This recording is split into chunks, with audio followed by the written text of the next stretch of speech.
And welcome to Weather and Ag in Focus, 106 in the afternoon on this Wednesday, July 17th. Already more than halfway through the month. I'm Chief Meteorologist Dean Wysocki, along with meteorologist extraordinaire Justin Storm and our wonderful, talented Ag Director, Bridgette Readel. What'd I do? I got my title back. Well, Wow. I'm taking a... I get something right? For once, yeah, that's why I gave it back Wow. to you. Yeah. You might even have a raise coming. Boy, the silence. Don't get my Dead hopes silence. up. And that would be his exact reaction. If you know, you know. Oh, how's the day going, guys? Cool. Good. How are you, Dean? Doing well. Hey, so you guys have been sharing you're sharing pictures of your garden, both you and Bridgette. We're going to do a Garden Wars update. Excellent. We are. So Yep, Garden Wars 24. Although I imagine we've had some updates into Slack. So I'm curious if we have an opportunity to put those up into our timeline on, on our live stream. Awesome to see how people's gardens are doing. And if you have some, please feel free to share what's happening with your garden. You can take them to our Facebook page, Weather and Ag in Focus, and post right along. Justin's going to be having sweet corn pretty quick from the looks of it. Goodness. Yeah, that sweet corn really be popping. That one right there in the middle, that's my vertical growing squash, where it doesn't grow on vines, but a stem that grows up, which is super cool. Yeah. And the rest of everything else is just coming together super well. I've already picked 2 heads of broccoli and 1 head of purple cauliflower. So I've got a little bit of broccoli. I'm going to let those heads get a little bit bigger. My question about your cauliflower is, do you sense a difference in taste versus the purple or the white? Is one sweeter than the other or anything like that? I didn't really notice much of a difference in the terms of what cauliflower tastes like. We turned it into mashed cauliflower. So we kind of mixed in with a couple of potatoes, and we basically made purple mashed potato cauliflower with it the other night. And that's the purple cauliflower right there. It looks awesome, and that's a fabulous color. So again, for those who are watching, you're seeing those pictures in our live stream, but we'd love to have you share them with us. And that is on our Facebook page, Weather and Ag in Focus. And you'll find us there every day live streaming, as well as YouTube and Acres TV. That was Justin's. I think there's how's yours coming along? Mine. I'm later planted than you are, so my plants are a little further behind. But like I said, I managed to get a couple of broccoli heads. I've been pulling some radishes on a regular basis, cutting spinach and celery, and the peas are going, but unfortunately they're going to be a lot shorter than usual as they are potting right now. Look at that. It's chugging along. Coming together. It's looking good. And hers Dean, hers is bigger than yours. Yeah, well, there's a lot of sayings to that, Dean. So the only real difference is I've fishing in the wrong lake. I've only been a homeowner longer in my yard. That's the only difference. I've had more time to much bigger yard. How's that? And Dean, you were sending some photos of your garden. Maybe we should pull those up as well. Those were photos? If you'd like. Those were stick figures.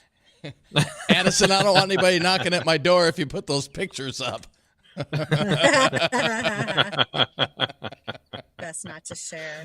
Thanks, Addison. There we go. I would love to point out that he didn't even send them as like separate images. It's just like a screen cap of multiple images in a row. Well, I tried sending it in. Yeah, don't even get me started. That page 1 of Google. Yeah. Dean's technology skills are exactly why he doesn't run the live stream. It's really good. Well, we got some fun things coming up on the show today. We're in a continuous segment that we started a couple weeks ago with one of our longtime live stream watchers on YouTube, Steve Bello. He joined us for a couple of segments, and it's Viewers Ask Us Questions. Super listeners.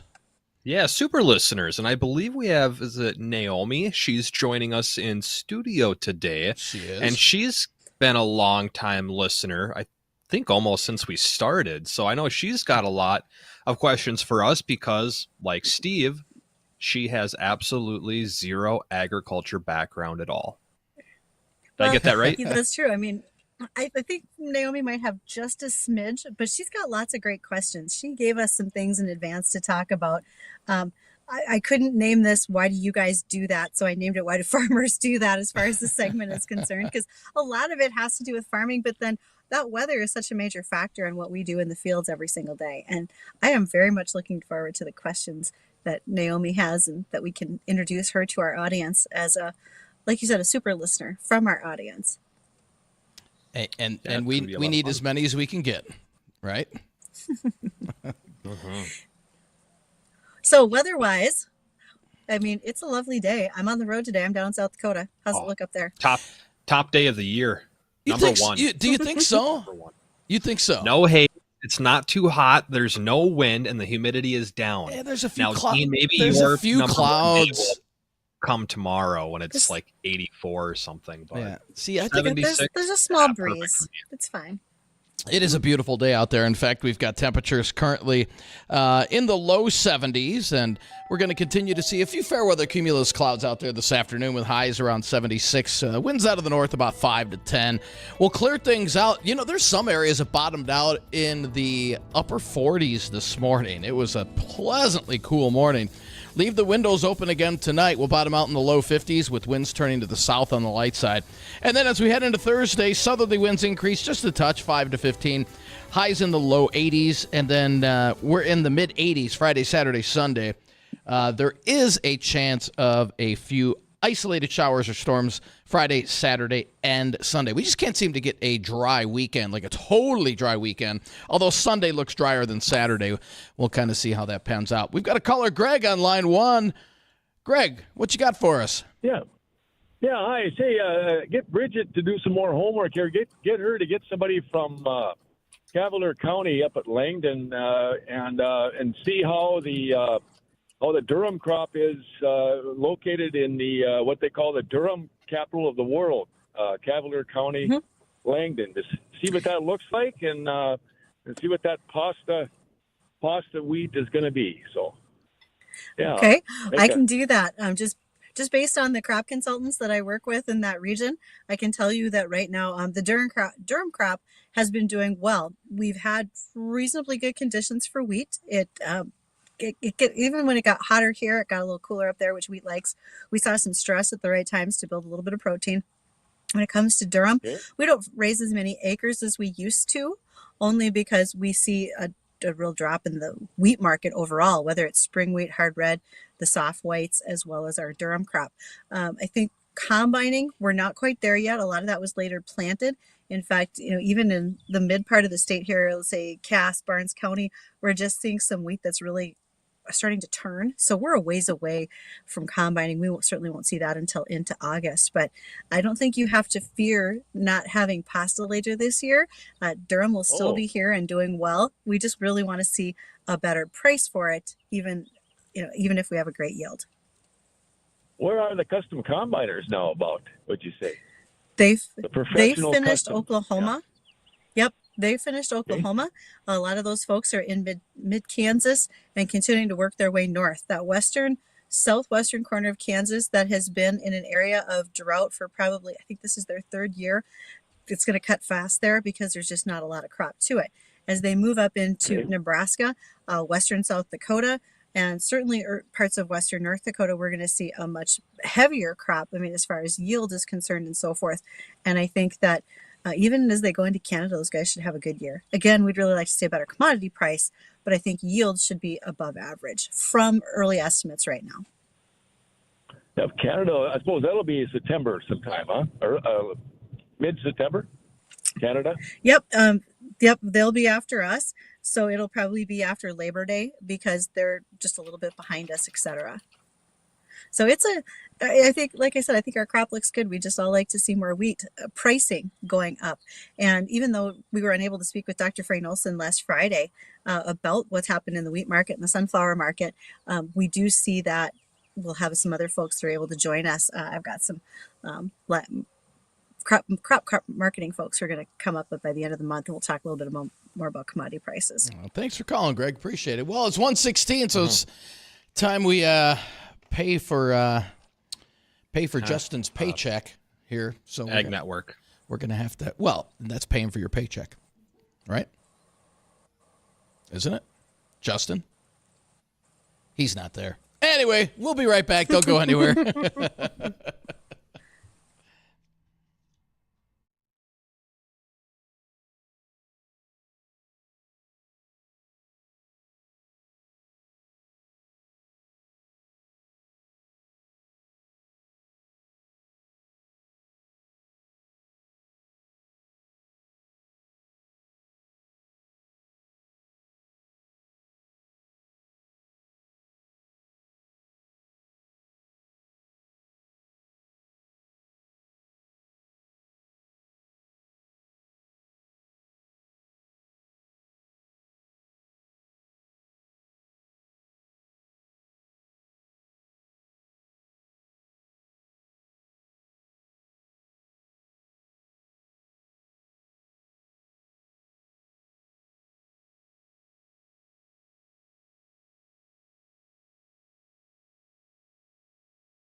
And a welcome back to Weather and Ag in Focus.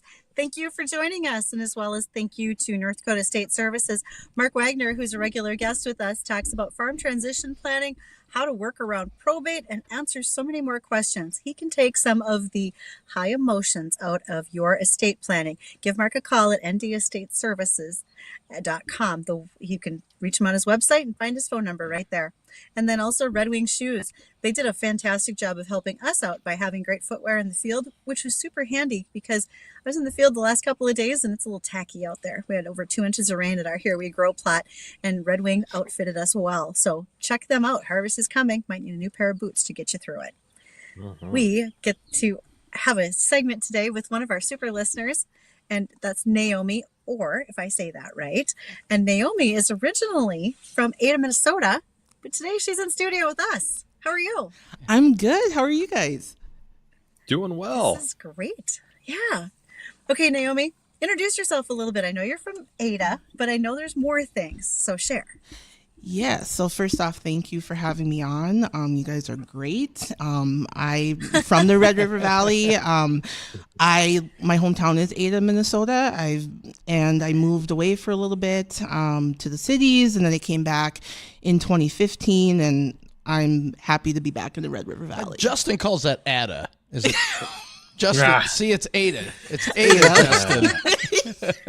Nah, it's Ada, it's Oslo, it's Wynear, Windermere. My bad. Windermere, yeah. Sorry, there we go. Windmere's my favorite. I like that one. Yeah. Well, of course, it's your favorite. You don't live there, so it's okay. That's true, friend. Yes. Okay, but you also you love to travel and you have some storm chasing fun. So, I mean, you've got a little bit of excitement about meteorology as well as ag. And just by chance, or was there, sometime in your life, Naomi, you just thought I should be a meteorologist too? Actually, yeah, that was my passion. 20 some years ago, I wanted to be a meteorologist, but life happened and I decided to do something else. And Sure. and that happens. That's how life can be. So, and today I consider it a passion of mine. I love studying it, and I'm fascinated by it. So, Awesome. All right, so go ahead, Dean. I was going to Well, I ask was probably gonna the same ask- question as you. I was going to ask her, what's your favorite part of, I don't want to say meteorology, but weather? Like, what fascinates you the most out of all the weather that we have around here? just how much it can change so much every day, every season, every month. I think one of my favorite phenomenons, like weather phenomenons, it's kind of weird for me to fascinate about it. Deratios, I think they're damaging, yes, but just how the science behind it is amazing. But it's also not a good thing to have in your backyard. Yeah, so. boy, we just, in fact, it just ripped through my hometown of outside of Chicago. My cousin sent me pictures of the damage to his whole block. There were power lines that were just flattened and just trees that were toppled over. So, yeah, that does a lot of damage. Yeah. And no I doubt. think there was a derecho event in 2007, and I was still in Ada at the time, and that was just crazy. Right. I just can't imagine the damage like in Chicago that had it too. Yeah. So Interesting. So I'm curious, for your interest in weather and ag, do you think as you grown up in the cities, you would still have those interests, or was it a lot to do with environment where you were growing up and being so much closer to a small town situation? I think Or part more of like one. growing up, like in my hometown. I mean, it's a rural area, and I had a lot of friends that are farmers and ag. And then going to school, they were in FFA. I never had the chance to do that. And I'm a city girl too. So, but I want to learn more about the farming in the Red River Valley. It's such a unique place to live, and I love living over here too. So. A little nervous here. I'm All right. sorry, everybody. Oh, you're fine. Oh, no worries. Justin I is think you're nervous doing every day. fabulous. Yeah, It Justin doesn't go Justin's away. nervous every day, yeah. Don't say something dumb. Okay, Don't say something. Oh, I said something. Too dumb. late. Do you know how often I book a guest for the show and they say, well, how am I not going to swear? I'm like, dude, if I can't swear for an hour, you will make it too. Don't you worry. It'll be fine. Oh yeah, yeah. Oh, okay, I'll keep that in mind. Yes. We Yeah, we you're also gonna have be a okay. special button that just deletes portions Yeah, of the that's show. why, If that's need why be. Addison's in that room. It's true. I have a big red button in my room that I can press. In case Okay, there's I'll keep that in emergencies. mind. I appreciate that. Okay, so where would you like to start? When I posed the question to you, to ask us questions, what was the first thing that came to mind, Naomi? I think the LRC, that is just fascinating to me. I was a little skeptical at first when you guys talked about it. I'm like, wait, what are they talking about? Like, Yeah. but I'm growing to like it, and I totally respect that. And I'm sure with farmers, they're reaching out to you more about the LRC and the process of farming and ranching and all that. And did you know Gary just launched an app for the LRC? I did not. No. So it's called, if you search Global Predictor, Okay. either on Google Store or iPhone. So Global Predictor, and you can download the free version of the LRC. Yeah, it's pretty, Very nice. Yeah, Okay. he just launched that about a week ago. So, it was funny because I brought I've been working with Gary for, I don't know, the last 10 years. And when I was introduced to it, the first thing I thought was, all right, this is nuts. There's no way. There's no way. And Gary's written papers on it, and I figure, well, I mean, there's something behind it, obviously, but I don't see it. I don't understand how it works. So he taught me how it works exactly. And I started to become a believer. I saw it year after year, how it works. It's not 100%, nothing is, but it's pretty darn accurate. And when you can forecast 3, 4, 5 months out in advance, Justin put together a great calendar. It's on our website, WDAYradionow.com. You can click on the LRC calendar. And Justin, it's been, I mean, pretty much spot on. It might be a day off here and there, but I mean, if you can predict, like these storms we had this last weekend, and what'd you make that, Justin, 3 months ago? Well, something like that. No, it was probably put back about a half a year ago. Was it that long ago? Okay, maybe even a little longer than that, but I'd say at least a half a year, 6 to 7 months ago. Right. So, I mean, that was put together that far previous to when everything occurs. And because once you get the cycle length set, you can take those storms, time them out each cycle when they're going to occur. And so I brought that up here and introduced Justin to it. And I think Justin was the same way. There's no way, because this isn't taught in school. It's not taught in. And I think that's one of Gary's objectives is to educate the public. I think the way he put it is before I croak, he's like, I want this to become the next mainstream way to forecast long term. So if we can get this into universities and have them teach it, that would be fantastic. That would be fantastic. And Bridgette, Well, what were your thoughts when you first were introduced to this? I called it unicorn fairy dust. There was no way that we were going to be that good at it. But I do also realize its value, and we've seen it become more of a tool that we use in many spectrums, whether it's with folks who are in construction, those who farm. There's a variety of places. I mean, for you, Naomi, you can pull up that calendar, and when you're thinking about your vacations, trips, just your road trips, and then you can look for a storm on the way, you have probably a higher predictability of what you're going to find, is my guess. Mm-hmm. And if anybody's not familiar, what's the LRC? It's called the Wysocki recurring cycle. It was named after Gary. When he worked on TV, his viewers, that's what they named it. He asked them on his blog, what should I name this? And they name it the LRC, the Wysocki recurring cycle. And every October, right around roughly October 6th, a brand new cycle starts. And what we'll do on October 6th, right in that time frame, we'll look at our upper level weather charts, and we'll kind of take a snapshot of that. What does it look like on and around this date? And we will wait for that similar pattern to cycle back, whether it's 30 days, 35, 42, 50. And once that cycle comes back around, the cycle length is set. And from that point, we can time out storms throughout the entire year. And there's been other meteorologists that have written papers on this from way back when. They were on to something. They weren't sure what they were on to. Well, Gary has, I'll say, perfected it, and not quite perfected it, but Gary's taken it to the next level to make this a tool that we can use in meteorology. There's only 10 meteorologists, I think, and Justin and I are two of them, where we're lucky enough to be able to know how to use this and kind of spread the word.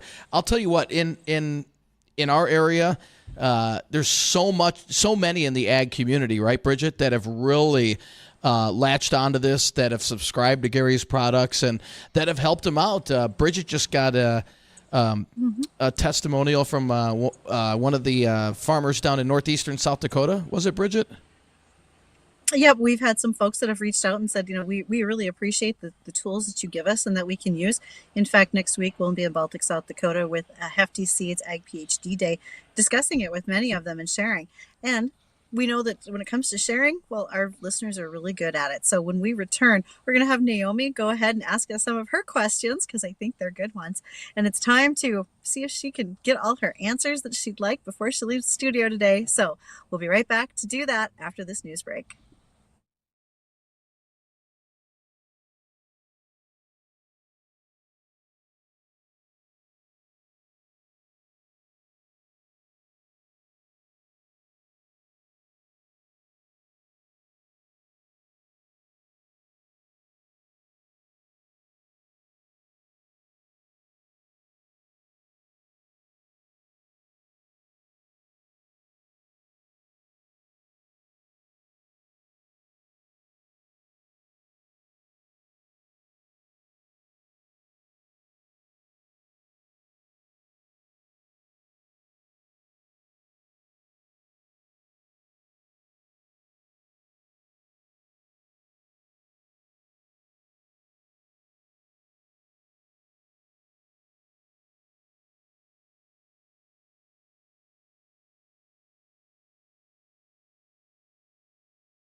Oh man, this is worse than that SpongeBob cartoon where it says, "Oh my eyes."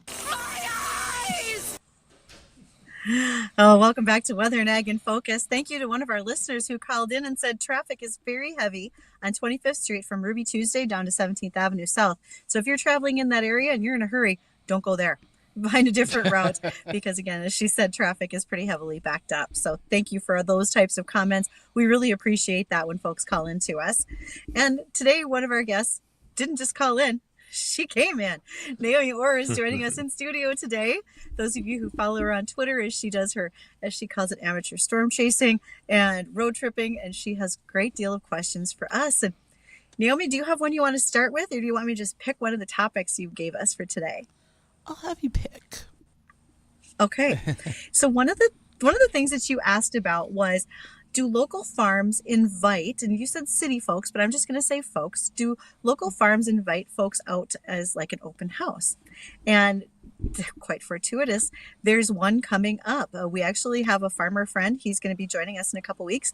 He is hosting an event just like that. It's called the Root Connection. It'll be on August 8th near Gilby, North Dakota. That's a Thursday up at Gilby.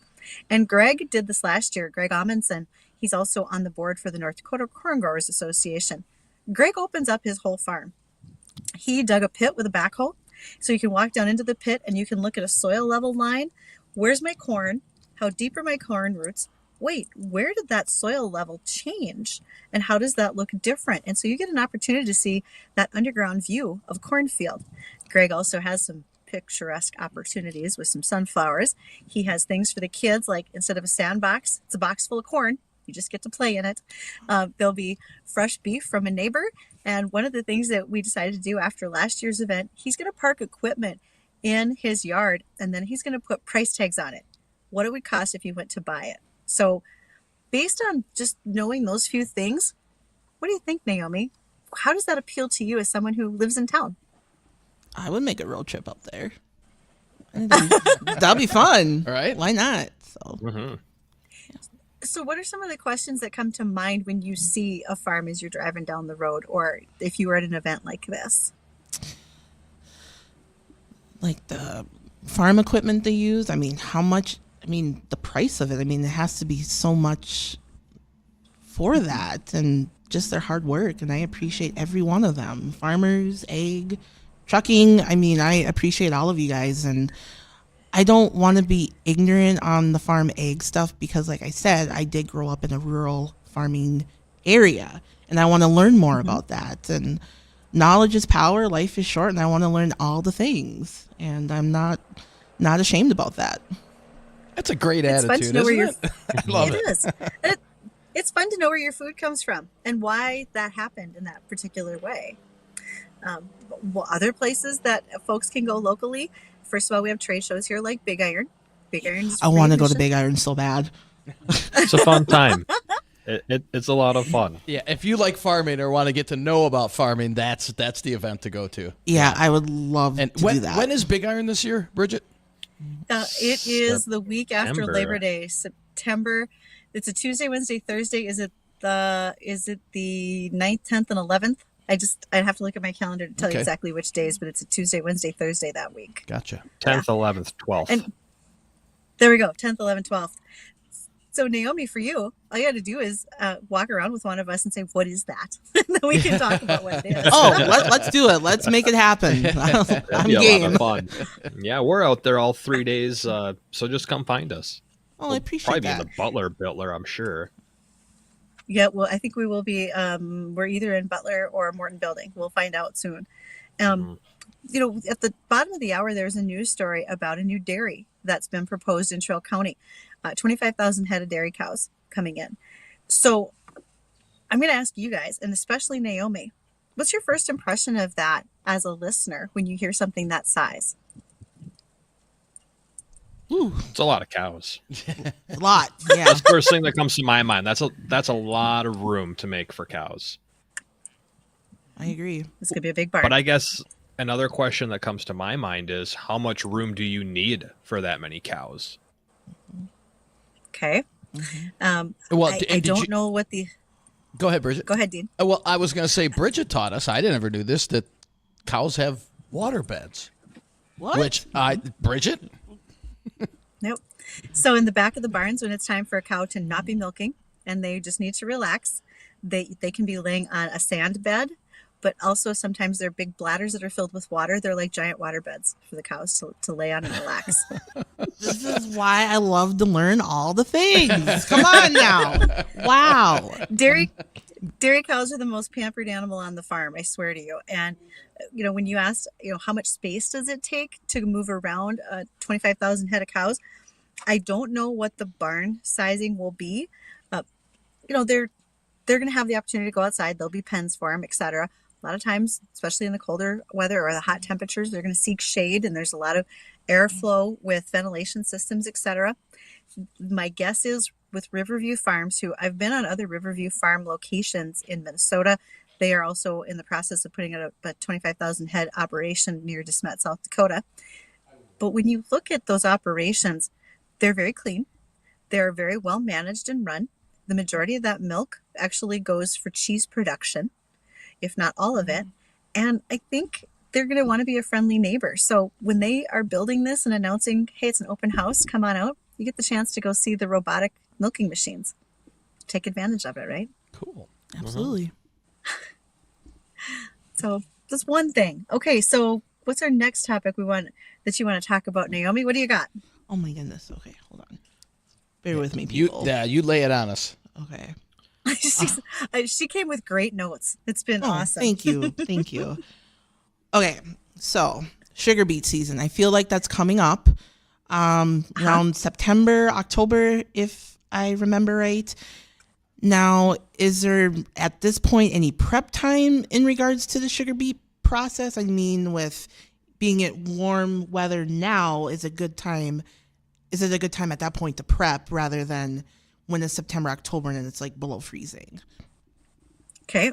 So, guys, we've been around sugar beets a little bit. And we've talked about it. What do you guys remember about upcoming harvest? Anything highlights that stick out to you?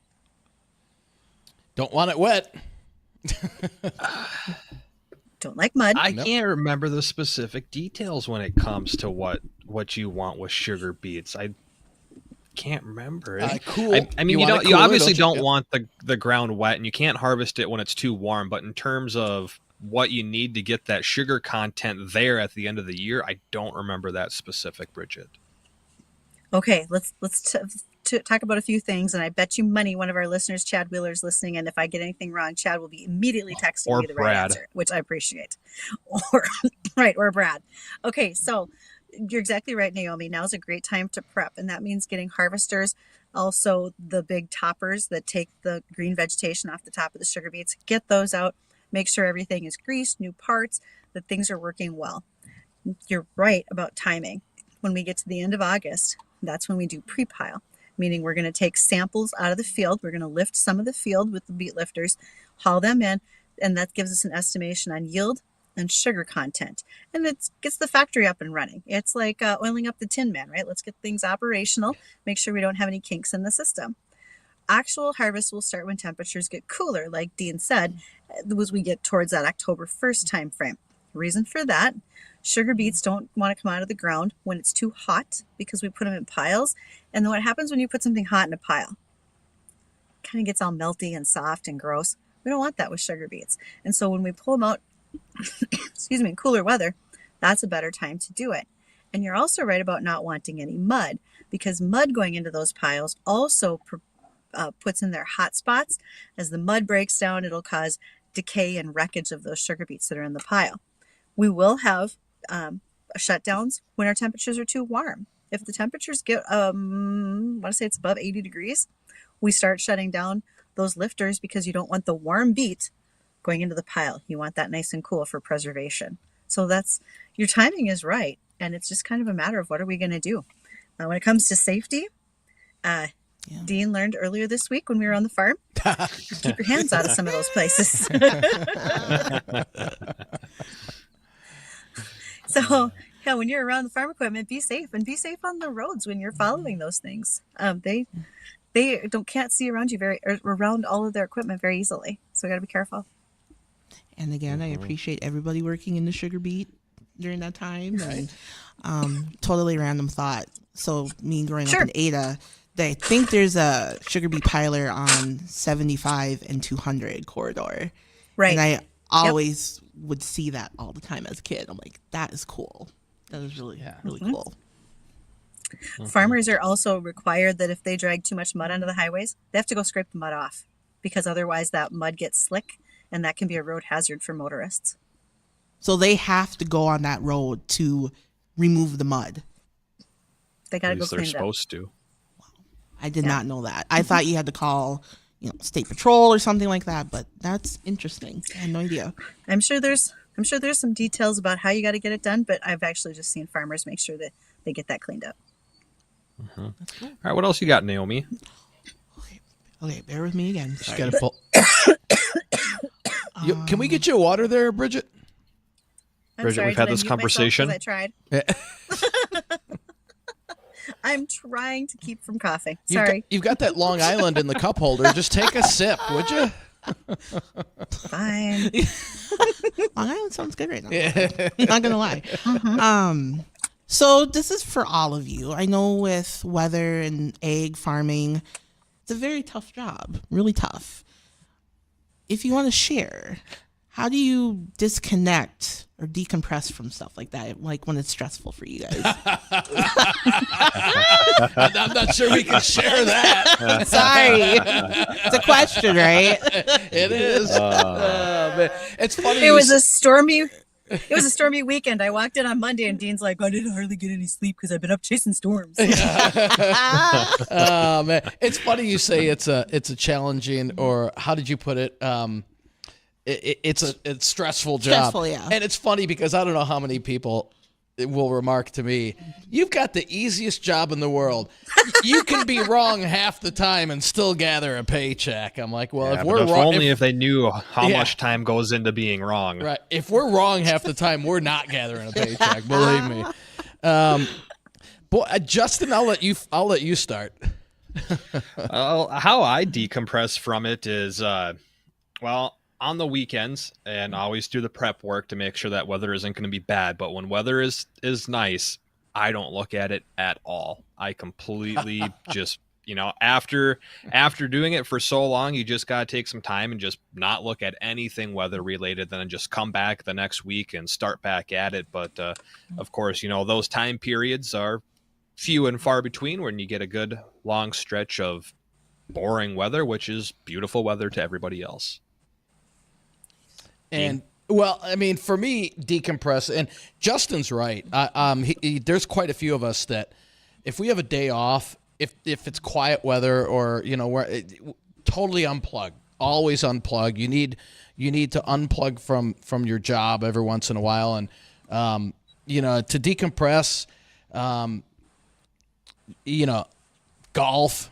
I love golfing. I mean, I'd do it every day if I could, if my back would hold up. The gym, taking the bike out on the trails, just to kind of clear the mind, because you're at work here and you're crunching numbers and looking at maps, and it's like, oh man. I don't think anybody else could see Justin pantomiming in the other screen. What was he doing? I missed it. Dean's talking and Justin's pretending to be doing shooters. Well, that's after the gym. That's called happy hour. Yeah. If it's a bad weather day and we just got done with it, then it's happy hour after the bad weather goes through. I botched the Tailgaters 2-degree guarantee again. Darn it. That's Oh, man. goodness. And Bridget, how about you? Oh, I write sternly worded emails to meteorologists about the weather because I'm angry. No, I'm kidding.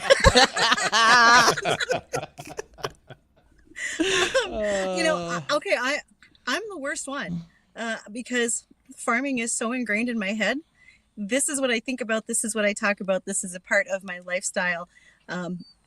If someone wants, I have a shirt literally from Air Supply, airseederparts.com that says, if you want my attention, please talk to me about farming. And I will. I'll talk about farming all the time. Does it mean I have outside interests? Absolutely. I've got some other interests that I really love. But farming probably leads to my need to garden. And just to have that urge to turn dirt and do something different. Oh gosh, I said dirt. Sorry, Sarah. Sorry, friend Sarah. She wants us to say soil. But I just don't get away from it very easily, because especially in the region where we live, it's all around us. And I'm always fascinated. I'll be honest, the kids were so excited when they got a driver's license and could drive. So that meant that they could sit up front. And as parents, we could sit in the back because we were busy gawking out the windows anyway. It was probably a lot less dangerous to let the kids drive. And here's another way that Bridgette unwinds. There's a party. Here's Bridgette in her blender. Glad she could make it. It's another way. Good one, Dean. That was a good one.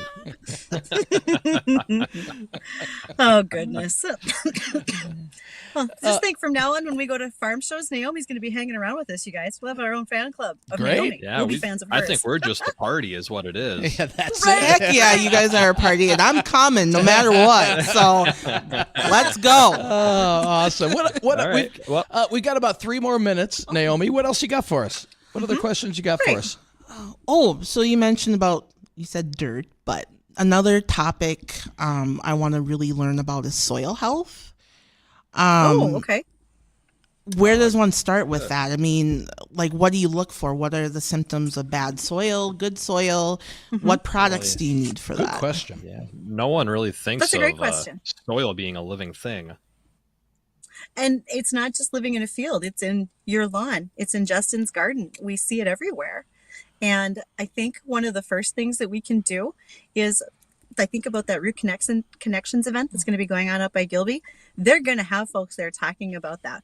What does it look like when you see earthworms, when you have a nice loamy soil that doesn't have compaction layers in it, that are pressed so firmly that a corn root can't pass through that? What can you do to add soil amendments, even like in your garden?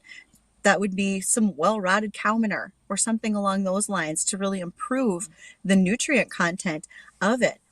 We can talk about soil samples and just kind of like a blood test that diagnoses a human. A soil sample can help us diagnose a field for better health.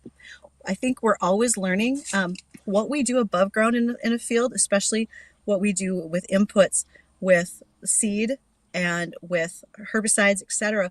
We know a lot about. But what happens below when it comes to nutrients and water and how that plant grows, we're still unlocking some of those secrets. We're getting better at it, though. Very nice. Okay. How about 2 more questions for us? Oh my gosh. We got about we got time for a couple more. I know I know she had a whole list. One of them was traveling. Oh, that was, or was that your traveling? Your favorite places to travel? Yeah, okay. Yeah. Boy, you've been all over. And I'd love to share. Nice. Wow. Yeah, so I like traveling a lot. I call that my little, solo self-care type thing. I did respond to Bridgette about this too. So I've been, like Medora. Medora is my favorite place in North Dakota. It's just really nice out there. And I really want to go to Wysocki. Me and Bridgette talked about it on Twitter a lot, and I really want to go down there. German Russian country. Got to get some sausage. Yeah, hello. So yeah, I just like learning about small towns. Like I just want to learn more about them and what makes them unique. And that's also a forever passion of mine. Like I just love to travel and meet people, and life is short. So Naomi, if folks want to follow you on Twitter, like I do, where should they do that? Yes. So if you are interested, my Twitter handle is Naomi Orre, all one word. I tweet about anything, everything, whether it's traveling, you name it, food. I'm a foodie. What you see is what you get. I've had this account for like 15 years, and I met so many people from all over. And that's pretty much my main social media channel. Ask me questions, DM me. I'm, have at it. Right on. But you never know. You might got get some to the farm, some invitations to the farm.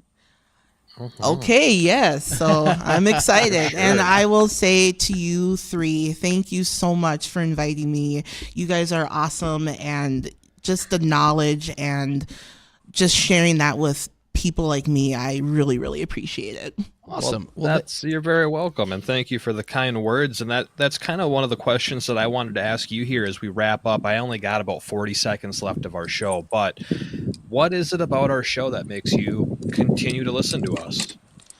Well, I said before, I want to learn more. Farming and ag. I mean, there's something new every day that you can learn about a topic, and you guys just share your experiences and what you plant and the guests that you have on.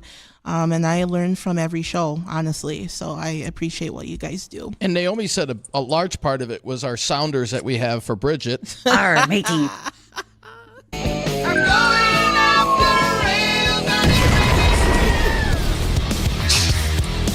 Oh, It's and definitely Bernie worse than that It SpongeBob is. cartoon where it says, "Oh my eyes."